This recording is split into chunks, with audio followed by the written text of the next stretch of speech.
Hi అండి, welcome to Tungabhadra రుచులు.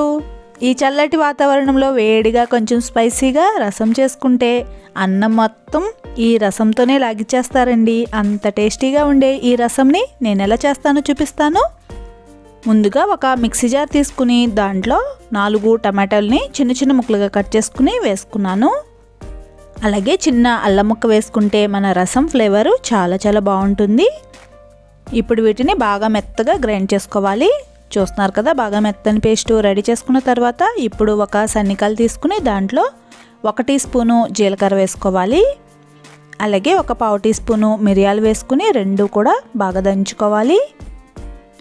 ఇవి కొంచెం నలిగిన తర్వాత ఒక 10 వెల్లుల్లి రేకలు వేసుకుని వీటిని కూడా కచ్చాపచ్చాగా దంచుకోవాలి.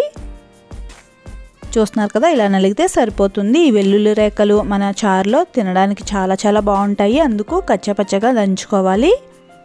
ఇప్పుడు స్టవ్ పైన ప్యాన్ పెట్టుకుని అందులో 1 టేబుల్ స్పూన్ వరకు ఆయిల్ వేసుకుని 1/2 టీ స్పూను మెంతులు, 1/2 టీ స్పూను ఆవాలు, అలాగే 2 ఎండుమిరపకాయలని చిన్న ముక్కలుగా కట్ చేసుకుని వేసుకుని అలాగే ఒక 1/2 టీ స్పూను ఇంగువ, అలాగే మనం దంచి పెట్టుకున్న వెల్లుల్లి, జీలకర్ర, మిరియాలని వేసి ఈ నూనెలో కొంచెం వేయించాలి.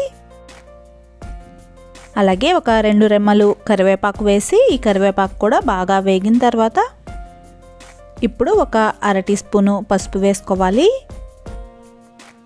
ఈ పసుపు పచ్చివాసన అంతా పోయిన తర్వాత ఇప్పుడు మనం గ్రైండ్ చేసి పెట్టుకున్న టమాటా ప్యూరీ వేసుకోవాలి.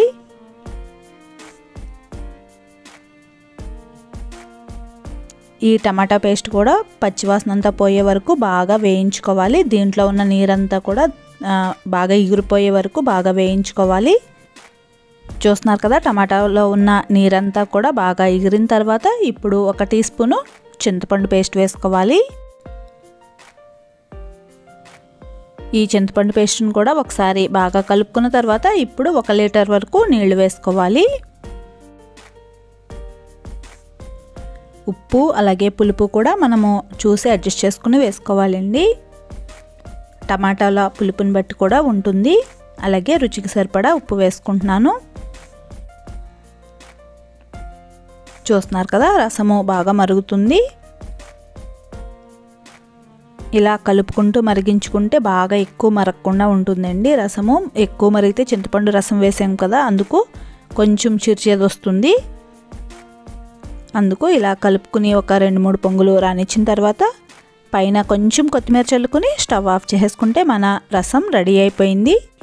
ఈ శీతాకాలంలో సహజంగా జలుబు, దగ్గులు లాంటివి వస్తుంటాయి కదండి. అలాంటప్పుడు ఈ రసం చేసుకుని తిన్నారంటే చాలా తొందరగా ఉపశమనం కలుగుతుంది. అలాగే నోటికి కూడా మంచి రుచినిస్తుంది. ఇంత టేస్టీ అయిన ఈ రసంని తప్పకుండా అందరూ ట్రై చేయండి. అలాగే నా వీడియోస్ కనుక మీకు నచ్చినట్లయితే లైక్ చేయండి, షేర్ చేయండి, అలాగే సబ్స్క్రైబ్ చేయండి. నెక్స్ట్ వీడియోతో మళ్ళీ కలుసుకుందాం. బాయ్ అండి.